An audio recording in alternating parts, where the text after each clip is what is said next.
tụm hông chất nè mà đái cứ thông khăn áដូចម៉ាក់អញ្ចឹងគាត់ត្រូវងើបពីព្រឹកធ្វើម្ហូបឲ្យយើងមកធ្វើការដោយសារតែយើងខ្លាចទៅជាម្នាក់ម្ដាយនឹងហើយយើងកាន់តែយល់ពីអារម្មណ៍ម្ដាយយើងផ្ទាល់ថាគាត់ពិបាកមិនថាគាត់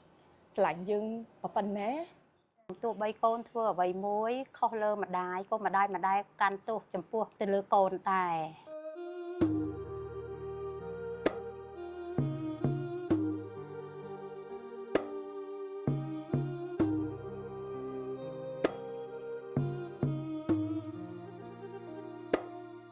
មែនតើអាចថាខ្ញុំមានសំណាងដែលមានក្រុមគ្រួសារជាពិសេសប៉ាម៉ាក់ហើយនឹងស្វាមីដែលគាត់តែងតែជួយសម្រាប់បន្ទប់ជួយមើលកូនមួយថ្ងៃ8ម៉ោងឬអាចលើសហ្នឹងឬយើងត្រូវចុះខេត្តហើយយើងត្រូវឆ្លៀតពេលបញ្ញាប់ទៅផ្ទះមើលកូនយើងមកធ្វើការពេលថ្ងៃយើងមើលកូនពេលយប់ព្រោះដោយសារអ្នកផ្ទះប៉ាម៉ាក់គាត់ជួយមើលកូនពេលថ្ងៃអញ្ចឹងយើងត្រូវកាតព្វកិច្ចជាឪពុកម្ដាយយើងត្រូវមើលកូនពេលយប់ ព្រោះថាមានការលំបាកទៅលើពេលវេលាដែលខ្ញុំអត់មានជាមួយនឹងគាត់អញ្ចឹងណាបងប៉ុន្តែដល់ឡែកតាក់ទងជាមួយនឹងពេលវេលាខ្ញុំព្យាយាមរំលែកពេលវេលាសម្រាប់គាត់ដូចជាពេលយប់ហើយនឹងថ្ងៃសៅរ៍អាទិត្យធ្វើការផងចាំកូនផងហើយដល់ពេលឥឡូវកូនវារៀងធំហើយរៀងធូរស្រាលជាងមុន ធំជាងគេគឺខ្ញុំអត់មានពេលវេលាសម្រាប់កូនមើលថែកូនតដៃទេដោយសារតែខ្ញុំត្រូវមកធ្វើការនៅឆ្ងាយមានតែវីដេអូខលបើសិនតែចង់ជួបគាត់មានវីដេអូខលឬក៏ថ្ងៃខ្លះទៅឆ្លៀតបានយើងទៅសុកទាំងយប់ផឹកឡើងទៅគ្រប់ពីផឹកមកធ្វើការវិញ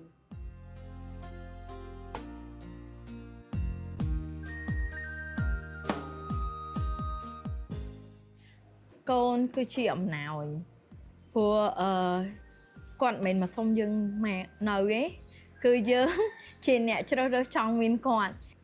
សម្រាប់ខ្ញុំផ្ទាល់ដែលជាម្ដាយមួយរូបកូនគឺជាកាដូដ៏មានតម្លៃសម្រាប់ខ្ញុំ ចាសម្រាប់ខ្ញុំមិនដែលគិតកូនជាបន្ទុករបស់ខ្ញុំទេខ្ញុំស្រឡាញ់កូនទាំងប្រុសទាំងស្រីស្មើនឹងជីវិតខ្ញុំទោះបីកូនធ្វើអ្វីមួយខុសលើម្ដាយក៏ម្ដាយកាន់ទោសចំពោះទៅលើកូនដែរ មកសម្រាប់ខ្ញុំកូនមិនមែនជាបន្ទុកទេដោយសារយើងអាចថាចង់បានគាត់ដើម្បីមកបំពេញក្តីសុខក្នុងជីវិតយើងក្នុងគ្រួសារឲ្យយើងមានគ្រួសារមួយពេញលេញនិយាយទៅបើមានកូនទៅធ្វើឲ្យយើងដូចមានជីវិតពេញលេញមួយមានគ្រួសារពេញលេញ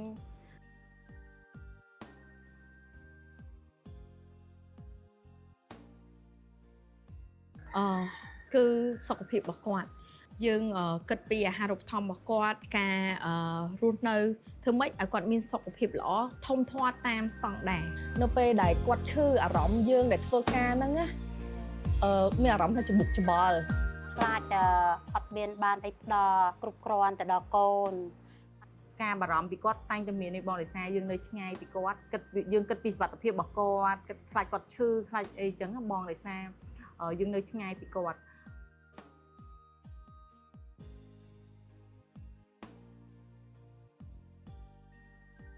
ពេលយើងចេញពីធ្វើការទៅគឺចេះហៅម៉ាមី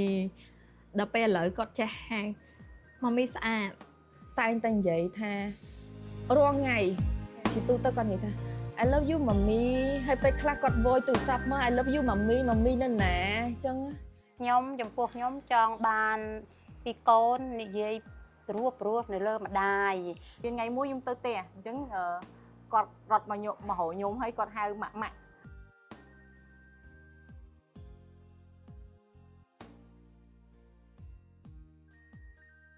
សម្រាប់បងមនុស្សសំខាន់របស់បងបច្ចុប្បន្នគឺគ្រួសារសមាជិកគ្រួសារដូចប៉ាម៉ាក់ដែលគាត់តែងតែជួយគាត់មើលថែយើងហើយគាត់មើលថែកូនយើងទៀតដូចទាំងប៉ាទាំងម៉ាក់អញ្ចឹងណាដូចម៉ាក់អញ្ចឹងគាត់ត្រូវងើបពីព្រឹកធ្វើម្ហូបឲ្យយើងមកធ្វើការហើយរៀបចំម្ហូបទុកឲ្យកូនគាត់គិត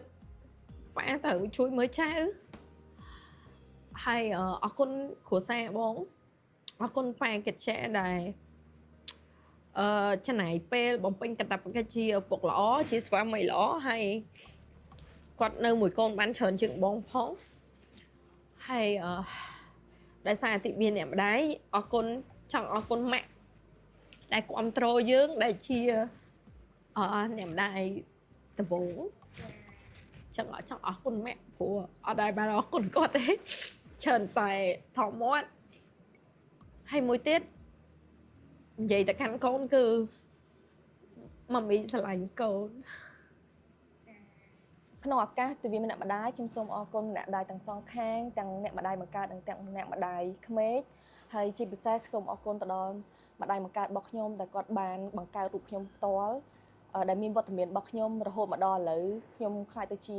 អ្នកម្ដាយមួយរូបដែលធ្វើឲ្យខ្ញុំមានអារម្មណ៍និងយល់ពីអារម្មណ៍ថាការស្រឡាញ់ម្ដាយទៅកូនធំប៉ុណ្ណាការបារម្ភពីកូនគឺធំប៉ុណ្ណា